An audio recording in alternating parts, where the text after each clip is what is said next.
Ridenti ci ragiona su, gioca veloce per il numero 10 che prova a restituirgliela e arriva il vantaggio del grande Impero Futsal, la rete di Ridenti sull'assist perfetto di Grassi, 1-0.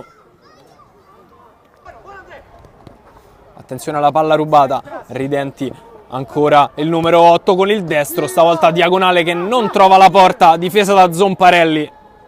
Intercettata da Grassi che può andare in transizione, Grassi la allarga, ancora Ridenti con il dribbling, Ridenti, il 2-0 del grande Impero, la doppietta di Ridenti dopo aver rischiato il pareggio. Il grande Impero ci mette una pietra sopra e allunga. Va Grassi in copertura, ancora il numero 2 che gliela toglie e poi l'intervento in scivolata di un provvidenziale Ridenti che si fa vedere anche in fase difensiva.